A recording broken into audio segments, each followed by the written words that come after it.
José María. Te he pillado así. José María.García. José María García, él es concejal de Almonte, del Ayuntamiento de Almonte, y enamorado de Doñana desde hace años además. Trabaja, bueno, se involucra además en muchos proyectos educativos de sensibilización ambiental y demás desde hace años. Y así que, bueno, la verdad que en cuanto le hemos planteado el estar aquí hoy presente para hablar en nombre del Ayuntamiento de Almonte, ¿no?, de estos problemas ambientales que tenemos, de esta parte, pues encantado de colaborar. Así que te lo dejo en tu mano. Encantado. Esta criatura funciona, ¿verdad? Sí, me escuchan, ¿verdad? Sí. Bueno, pues en primer lugar, buenas tardes. Gracias por invitarme, Ana. Espero estar a la altura de lo que veo. Eso me va a costar trabajo. Intentaré como mínimo no aburrir y poner alguna pincelada que pueda servir para completar, para aumentar los conocimientos de todos, ¿no? Soy docente y es uno de los objetivos que me propongo cada mañana, con lo cual este es uno más, ¿no? Como bien ha dicho Ana, soy concejal del Ayuntamiento de Almonte, soy concejal de personal, de medio ambiente y de hacienda, tareas muy dispares, pero fundamentalmente soy biólogo, me considero biólogo y, como bien ha dicho, efectivamente un enamorado del entorno donde vivo. Si en algo puedo contribuir a mejorar el entorno, pues bienvenido sea. Espero que esta sea una de las ocasiones. Quiero, antes de empezar, a disculpar a la alcaldesa que tiene que estar aquí en mi nombre, porque ella es la que representa a la institución por la que yo estoy aquí, pero problemas familiares le han impedido venir y me consta que ella estaría también encantada de venir porque también es una enamorada de Doñana y por tanto le hubiera encantado estar. ¿Me puedo quitar la mascarilla? Uy, qué maravilla. Pues eso sí que ha sido una cosa magnífica. Gracias. Sí, porque desde que entro a las 8 de la mañana hasta que salgo del instituto tengo que tener la mascarilla puesta, con lo cual este rato, pues, bueno, cuando Ana me propone el título de la charla, de la ponencia, de la comunicación, se Matalascañas, problemas de gestión de Matalascañas derivados fundamentalmente, los problemas ambientales derivados fundamentalmente del litoral, en el litoral, derivados fundamentalmente de problemas erosivos. La verdad que me pongo a darle vuelta al asunto y me gustaría, porque si yo vengo aquí como gestor del Ayuntamiento de Almonte ahora mismo y me pongo a dar una charla, me pongo a dar una paliza sobre problemas ambientales de la gestión de Matalascañas, fuera de contexto, pues no deja de ser una charla más. Entonces, me gusta poner un hilo conductor que nos permita concluir que los problemas ambientales de Matalascañas hoy no son ni más ni menos que el resultado del devenir de Matalascañas, de la propia planificación de Matalascañas. Entonces, eso es lo que pretendo comunicar. Espero hacerlo bien. La ponencia que me ha precedido creo que es de geología, entonces he hecho la historia geológica del espacio, del territorio. Creo que además ha sido una charla absolutamente magistral por el profesor don Joaquín Rodríguez. Espero estar como mínimo a la tercera parte de la altura. Y yo sí que voy a dar algunas pinceladas históricas, pero de Matalascañas. Porque, como digo, mi idea es transmitir que muchos de los problemas ambientales con los que nos enfrentamos desde el Ayuntamiento cada día es fruto de la propia concepción de Matalascañas. En ese sentido, estamos hablando de un núcleo turístico que es efímero y reciente. ¿Por qué? Pues porque prácticamente Matalascañas nace paralelamente a la Estación Biológica de Doñana en 1964, nace casi paralelamente al Parque Nacional de Doñana en 1969 y sabemos que en los primeros planes de ordenación de esta zona litoral aparece en 1966, es decir, hace 55 años. Hace 55 años uno ve una imagen aérea de la zona y no había nada. Entonces, pueden ustedes imaginarse todo lo que se ha hecho en 50 años, poco más de 50 años, con lo que eso conlleva. Es decir, crear una ciudad de la nada en 50 años. eso evidentemente ya nos está diciendo que la cosa no tenía que ir, por lo menos todo lo bien que se esperaba. Como otro dato relevante, en 1968 se declara la zona de interés turístico nacional. Eso es un dato a tener en cuenta, porque eso significa que el gobierno de la nación se fija en este territorio perdido de la mano de Dios y planifica un proyecto urbanístico de un calibre impresionante y además de una vocación internacionalista. Es decir, se supone que esto se iba a poner en valor para gente del extranjero, porque se suponía que la afluencia iba a ser lo suficientemente interesante e importante como para obtener mucho dinero, muchas divisas.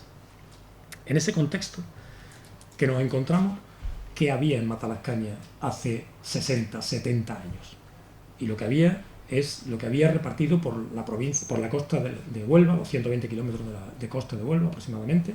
Lo que había eran balnearios tradicionales, o sea, lugares donde la gente se reunía en periodos de vacaciones para disfrutar de la playa, disfrutar de la luz, disfrutar de la temperatura y disfrutar del yodo, que parece ser que tenían estas aguas y que siguen teniendo fama. Eso. A partir de ahí, la gente aflora, llegan a lugares concretos de la costa, establecen establecimientos primeros efímeros, después un poco menos efímeros, para disfrutar del veraneo, para disfrutar de las condiciones naturales que le brinda la zona, que son excepcionales. Y son excepcionales desde el que lo vive y también desde el que planifica, porque de hecho uno de los motores de la planificación de la zona donde estamos es precisamente los valores naturales de la zona.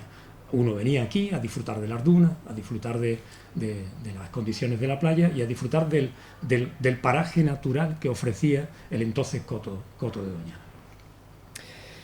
Como digo, por tanto, balnearios tradicionales. Balnearios tradicionales que, según las referencias bibliográficas, al menos que tengo yo, desde 1817 ya estaban datados, en la zona. Estamos hablando siempre de la zona, ¿de acuerdo? Y también aparece algunas actas en el Ayuntamiento de Almonte, en los archivos del Ayuntamiento de Almonte, que dicen que que en el siglo XIX ya había balnearios y asentamientos esporádicos en la zona.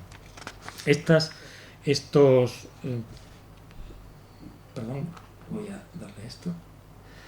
Bien, este uso balneario de la costa, pues como he dicho, estaba repartido. No se ve muy bien en esta imagen, pero se puede apreciar que había núcleos de estas características repartidos por toda la zona.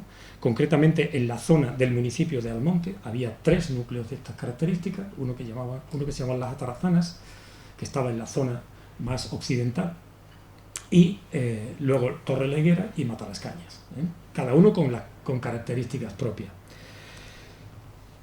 Como Las Atarazanas, que es la parte, como he dicho, más occidental, estaba localizado donde estaba la casa de la Atarazana. No sé, ustedes supongo que conocen la zona bastante mejor que yo, pues en la frentura de esa casa de Atarazana es donde estaba localizado el balneario. Ese balneario desaparece, no tiene una organización estructural importante, pero desaparece en los años 30, en la Segunda República, desaparece por un avance del mar que se lo lleva. Y a partir de ahí la gente que utilizaba las Atarazanas se dirige al otro balneario, que es mucho más reciente, que es el balneario de la Higuerita, que estaba situado a unos 500 metros hacia el oeste de la torre de la Higuera. Y el último, que es el balneario de Matalascaña, que era el más, más conocido, más importante, más voluminoso, lo que la gente se refería, que estaba localizado pues entre la zona del Torre la Higuera y Torre Carbonero. Como digo, es el balneario de Matalascaña, digamos, el que tiene más caché entre los ciudadanos de la comarca, ¿no? Las construcciones que forman parte de esos balnearios pues son construcciones efímeras, hechas fundamentalmente de paja, hechas fundamentalmente de junco, hechas fundamentalmente de marrón, es decir, de los materiales propios que daba la zona. Y como digo, efímeros, al menos inicialmente, efímeros porque se construían durante la temporada y se eliminaban, y se deshacían durante la temporada, salvo la última parte, y fundamentalmente en la zona de Matalascaña, en los últimos tiempos, donde empiezan a aparecer ya un cierto intento de colonización permanente del espacio, y entonces esas chozas empieza primero a ser permanente, sobre todo en el balneario de Matalascañas, que lo permitía, y a ser sustituidos los materiales, fundamentalmente esta broza, por materiales de tabla. Empieza ya a aparecer un cierto ocupación permanente del espacio. ¿Y a qué estaba ligada estos asentamientos temporales? Pues a asentamientos permanentes de pescadores o cualquier otro uso que pudiéramos tener en la costa, ¿vale? Como he dicho antes, las atarazanas, las casas de pescadores o cualquier otra actividad, ¿no? Pero siempre estábamos hablando de construcciones efímeras. Empieza a darse también otro aspecto que a mí me parece curioso, y es que esa utilización, digamos, comunal del espacio, a medida que se va haciendo permanente, va privatizando su uso, de manera que allá aparecen gente que mantienen la choza durante todo el año. Y por tanto, los choceros, que eran los que hacían las chozas y tenían toda la potestad para organizar aquello, empiezan a perder un poco el papel que tenían organizativo durante esos periodos estacionales, y fundamentalmente pues se dedican a construir y a disponer un poco, ¿no? Y aparece otra actividad, al menos en los documentos que yo he utilizado, aparece otra actividad, y es importante, y empieza a aparecer conflicto por el control de la actividad, pero ya conflictos institucionales. Es decir, ya hay cierto conflicto entre la comandancia de Sanlúcar, que seguía expidiendo los permisos fundamentalmente, hablo de Matalascañas, fundamentalmente a los pileños, fundamentalmente, a los choceros pileños, y la comandancia de Huelva, y el Ayuntamiento de Almonte, por supuesto. Es decir, ahí aparece ya, digamos, aparece una actividad que potencialmente puede ser y económicamente muy interesante, una ocupación del espacio y por tanto el control de esa actividad y de ese espacio. Eso no sé, es curioso porque desde los años 20, estamos hablando de 1920, donde fundamentalmente la ocupación del espacio estaba dominada por ciudadanos de pila, como a partir de los años 30, fundamentalmente a la mitad de los años 30, esos ciudadanos de pila van en detrimento en favor de ciudadanos de Almonte. ¿Por qué? Porque el Ayuntamiento de Almonte evidentemente está viendo ahí un filón, ¿vale? Entonces no le importa ese conflicto.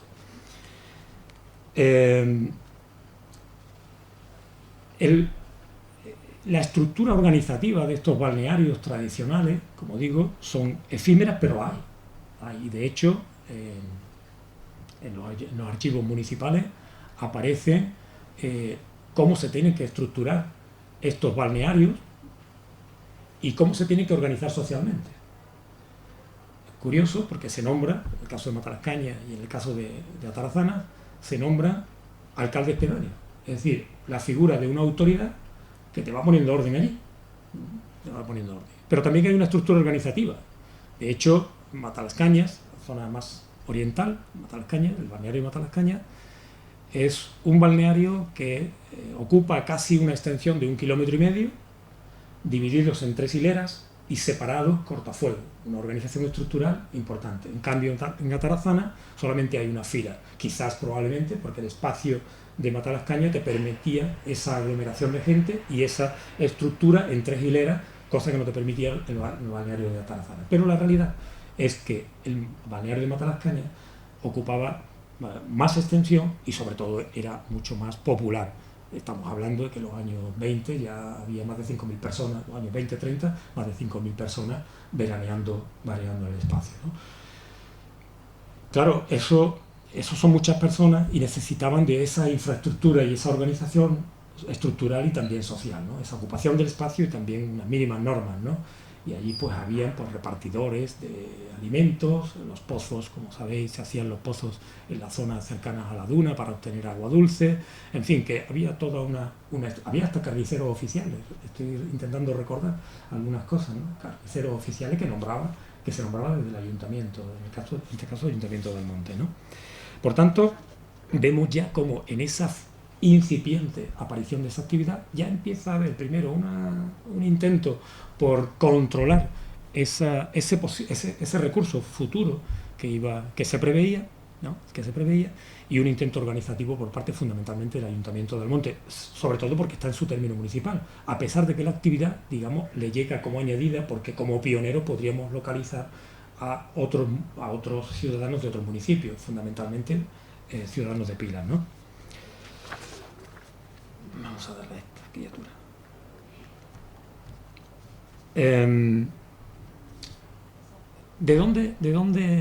¿De dónde procedían fundamentalmente estos veraneantes? Curioso también porque los veraneantes de Atarazana, la zona más occidental como he dicho, pues venían, utilizaban caminos para llegar hasta la zona de la costa, y eran caminos fundamentalmente, eran caminos forestales, los que practicaba el patrimonio forestal del Estado, los que hacía el patrimonio forestal del Estado. Entonces los vecinos que ocupaban estas zonas, los veraneantes que ocupaban estas zonas, eran fundamentalmente de pueblos como Monares, Rociana o Bollullos del condado, ¿no? Los de Torre Leguera, que nace casi paralelamente con la creación de la carretera que une Almonte con Matalascañas, eran fundamentalmente ciudadanos del condado, digo, muy vinculados a esa carretera y mucho más recientes. En cambio, los veraneantes de Matalascañas pues recogen ciudadanos de Pilas, de todos los aljarafe de Sevilla, toda esta zona, a pesar de las dificultades que tenía acceder allí. Era el más inaccesible, porque tenían que atravesar Doñana, llegaban hasta la Laguna Santolaya, y de la Laguna Santolaya hasta la costa, ¿no? Es decir, había una división también estructural de los ocupantes de la zona balnearia, ¿no? Como digo, todo este conjunto de cosas genera conflictos desde el punto de vista de quién acapara la organización de la actividad, ¿vale? Y ese conflicto pues no se soluciona definitivamente hasta bien entrado, hasta 1934-35 aproximadamente, donde ya la Comandancia de Huelva se hace cargo del control de la zona, y el Ayuntamiento de Almonte, a través precisamente de la Comandancia de Huelva, son los encargados de organizar tanto socialmente como estructuralmente el espacio, hasta 1934-35 aproximadamente. Pero si recuerdan ustedes bien, y lo recordarán porque ya tenemos algunos de los que estamos aquí tenemos más de 30, ese conflicto no desaparece definitivamente hasta 1982, que es cuando el gobernador de Huelva dice: se acabaron los ranchos. Ya Matalascaña estaba, la segunda fase de Matalascaña estaba, ya Matalascaña tal como la conocemos hoy estaba construida. Entonces los últimos ranchos de esa zona de Matalascaña terminan en el año 1982 por orden del gobernador, ¿de acuerdo? Es decir, que ese conflicto ha seguido estando latente. ¿Por qué? Porque había construcciones que quedaban de manera permanente en el espacio, ¿de acuerdo?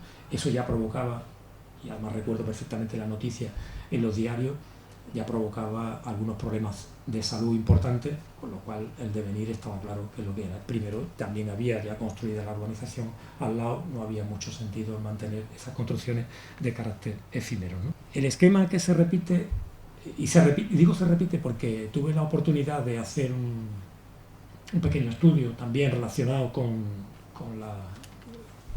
la implantación de áreas forestales en la comarca, y se repite lo mismo, es decir, áreas marginales, áreas muy alejadas de los territorios, pues se le ve en algún momento determinado una rentabilidad económica, y a posteriori viene un organismo, el que sea, en este caso curiosamente ha sido el Estado, el que de alguna manera intenta ordenar, estructurar el territorio, ¿no?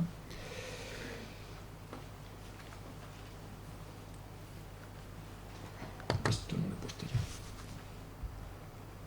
Esto hace alusión a lo que he visto anteriormente. Esto era un poco la estructura, bueno, es una idealización de las zonas. Estas curiosas construcciones que estaban detrás, pues es como la despensa, Estos son los armiares, que son unas estructuras para dejar de forma permanente en la costa. O sea, quitaban las chozas y los materiales, los palos y tal, los guardaban ahí para la temporada siguiente. Esta foto está cogida de la página de la Asociación de Parques de Honor de Matalascañas, al cual se lo agradezco. Está puesto ahí abajo. Me parece una recreación bonita.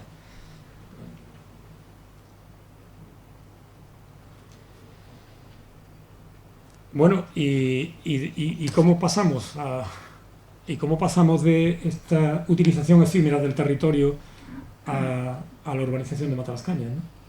Que en el fondo, como os he dicho, es lo que yo vengo aquí a hablar un poco de qué problema me encuentro yo cada día en la gestión de Matalascañas, ¿no?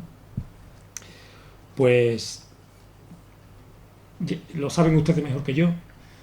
Saben ustedes que a partir de los años 60 las tesis desarrollistas del Estado autárquico en aquel momento pues estableció como estratégico, como sector estratégico el turismo, ¿no? Entonces la zona nuestra se convierte de buenas a primeras de una zona marginal, una zona muy atractiva por parte del Estado para llevar a cabo un proceso de implantación turística, un modelo de implantación turística, porque parece ser de alguna manera que los europeos les gustaban fundamentalmente nuestro país para disfrutar de las vacaciones. Y esta zona en particular, como he dicho anteriormente, con muchas horas de luz, con una temperatura agradable, con un entorno natural privilegiado y sobre todo alejado del mundanal ruido, pues se convierte en un atractivo turístico de primer orden para el Estado español, ¿no? De manera que hemos de tener en cuenta que por aquel entonces, estamos hablando de los años 60, la costa de Huelva estaba prácticamente deshabitada. Entonces, de ahí que se convierta en un objetivo fundamental para el Estado, ¿no? En 1961, eso consta en los archivos municipales, se entra en los ayuntamientos el primer avance del Plan de Promoción de Desarrollo de la Costa de Huelva. Y, como he dicho anteriormente, en 1963, la comisión del Ministerio de Turismo, una comisión del Ministerio de Turismo, pues pone en marcha el proyecto de promoción turística de la Costa de Huelva en base a todos los criterios que he dicho anteriormente.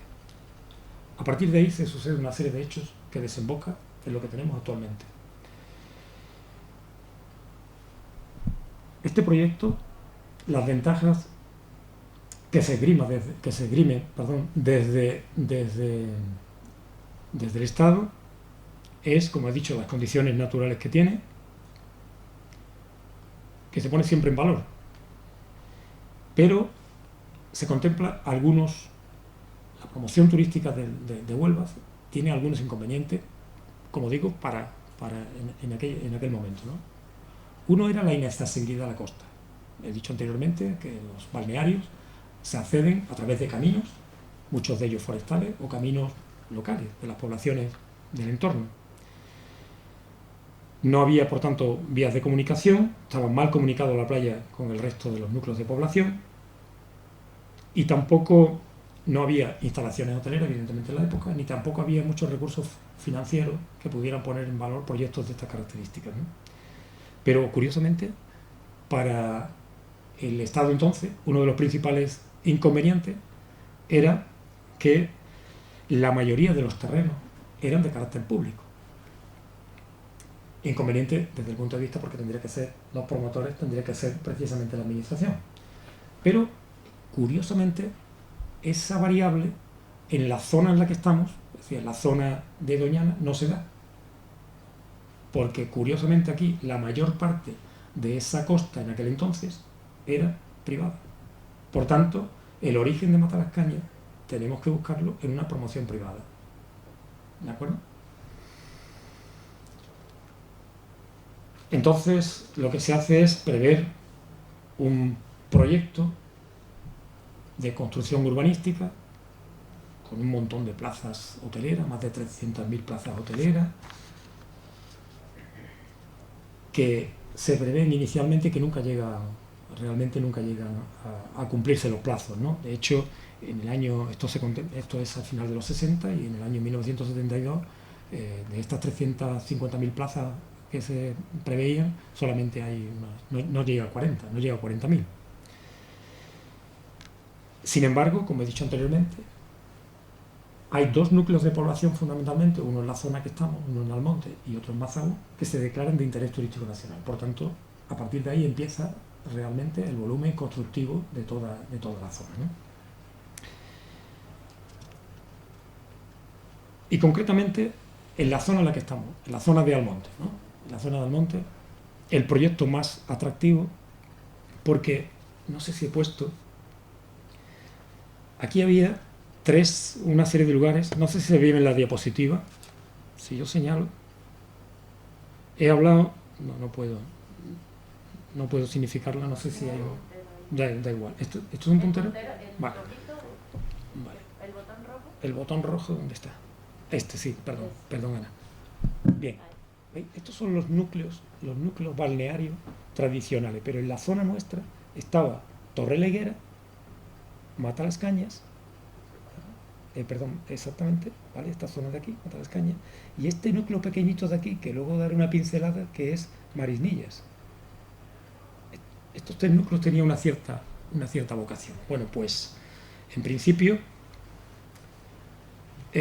la zona en la que inicialmente, como he dicho, estos terrenos son privados, la que se elige para construir son 7 kilómetros comprendidos entre el antiguo balneario de Torrelavega y antes de llegar de Matalascañas. Estamos hablando de 7,5 kilómetros aproximadamente.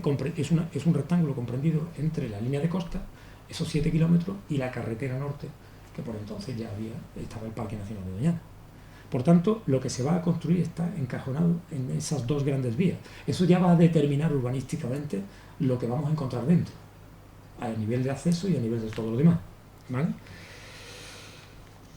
En 1962, estamos hablando de hace poco tiempo, se presenta el primer plan, el avance del primer plan, ¿vale? Y lo que en principio iba a ser un solo núcleo queda convertido a nivel de fases y de planeamiento en 3.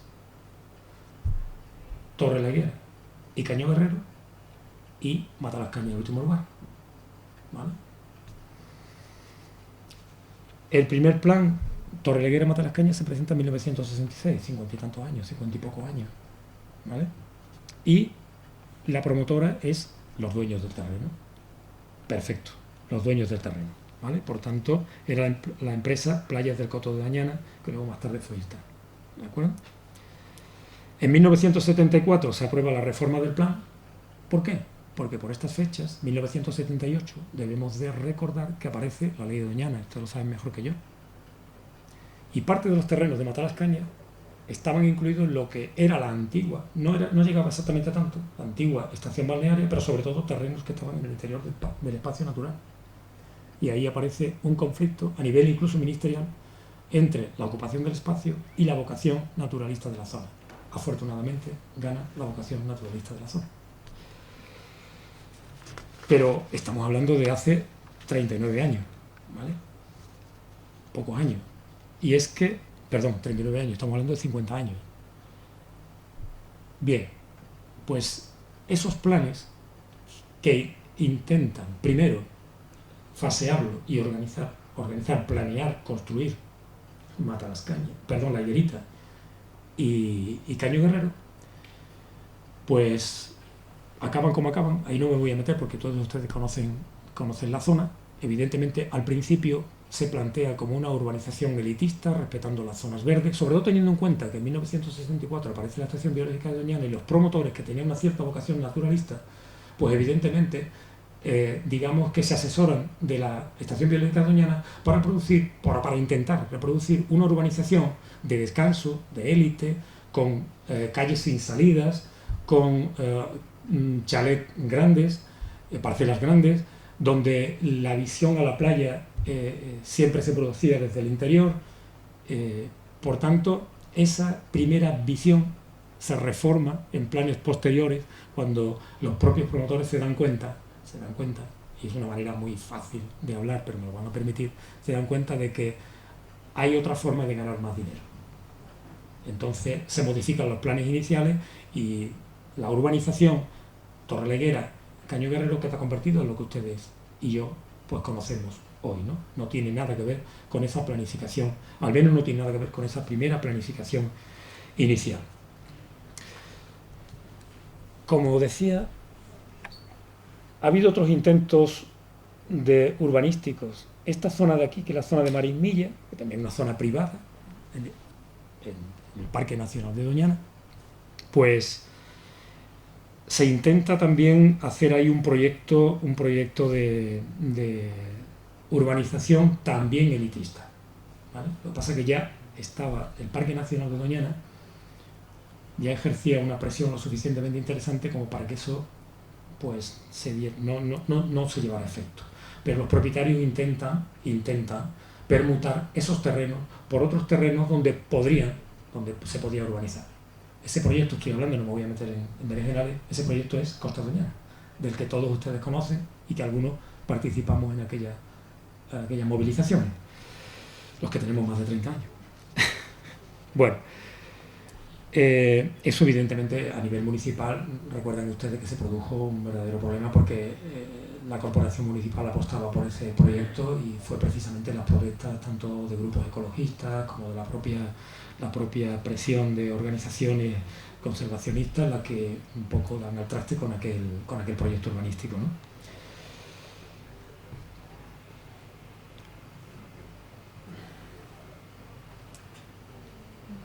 Concluyendo y terminando, ¿qué es lo que se ha producido en la zona a mi modo de ver? ¿Y cuáles son las consecuencias de ese modelo de planificación que lo hemos dicho muy rápido y a modo de pinceladas, ¿no? Primero, algo que a mí me parece importante, y es que este proyecto Matalascaña en general, se diseña al margen de la población local. Eso ha derivado en nichos de empleo absolutamente precarios, poco especializados y sobre todo muy temporales. Eso, para los que gestionamos día a día Matalascaña, es un problema social y también un problema de gestión. Es un modelo de desarrollo espontáneo, a propuesta de, coyuntural, sujeto a vaivenes. Los planes dicen una cosa diferente a lo que se plasma luego en la realidad. Y de manera que todo el esquema urbanístico responde a cuestiones inconexas, no tiene nada que ver, si ustedes hacen un esquema mental, la parte más antigua de Torrelavega no tiene nada que ver con Caño Guerrero. Son dos modelos totalmente diferentes, ¿no? Uno responde más al origen, a ese proyecto original de los años 60, de lo que es la urbanización de Matalascaña, y otro más bien a los modelos de los años 70, donde había que albergar a una población muy grande, sobre todo de los pueblos del entorno y sobre todo de la gran metrópolis que tenemos al lado, que es Sevilla.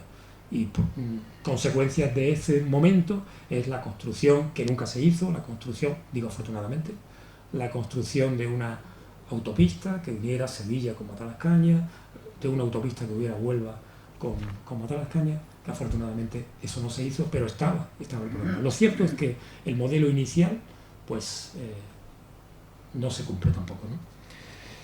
Y sobre todo, y esto ya es una opinión muy personal y que puedo discrepar evidentemente de los que están en la sala, que saben más que yo de esto, a mí me parece que son evidentemente proyectos y operaciones especulativas puestas en manos de los propietarios de los terrenos, que es lícito que quieran ganar dinero, pero evidentemente hay más que velar por la calidad del producto final, si tenemos en cuenta lo que tenemos hoy, adolece mucho de calidad, y lo que sí tiene es un exceso probablemente de hormigón y de deficiencias.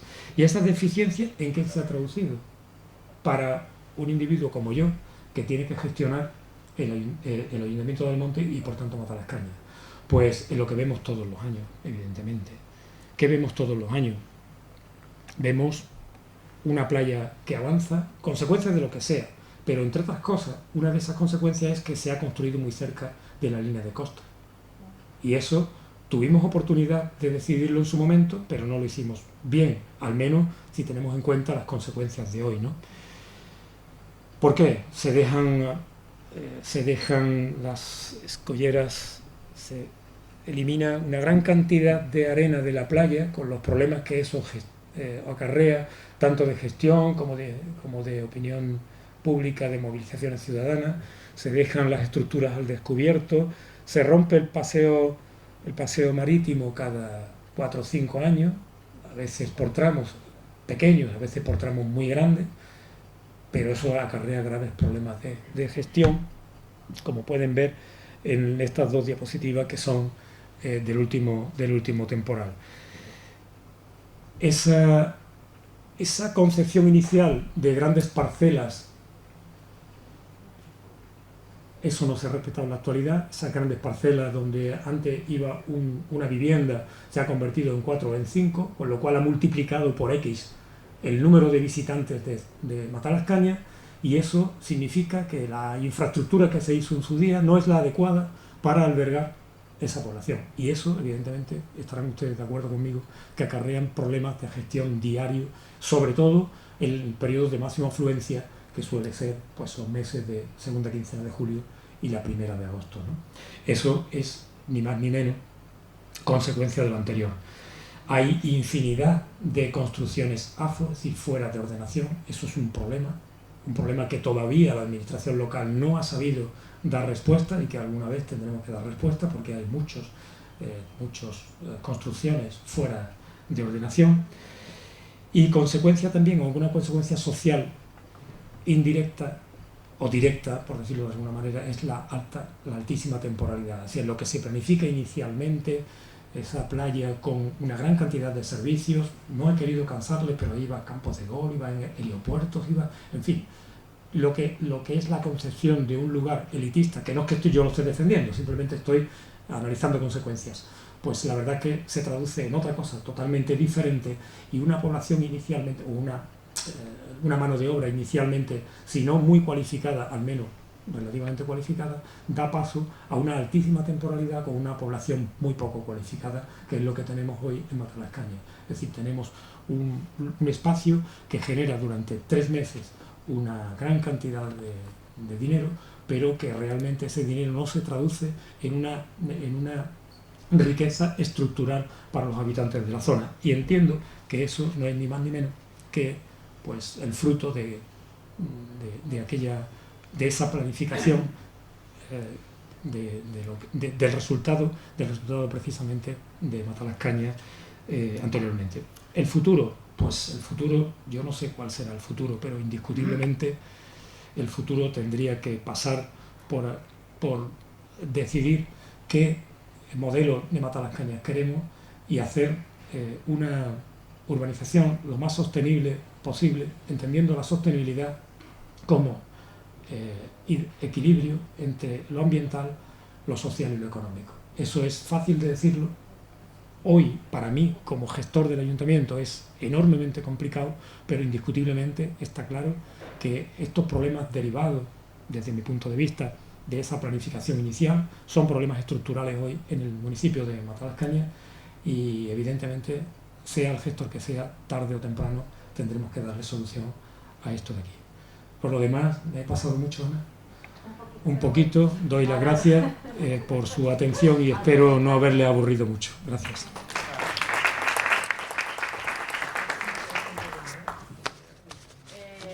Capaz de depurar las aguas de Matalascañas. El gobierno de Almonte está en minoría, y una semana la necesidad de firmar un convenio entre la Junta de Andalucía y la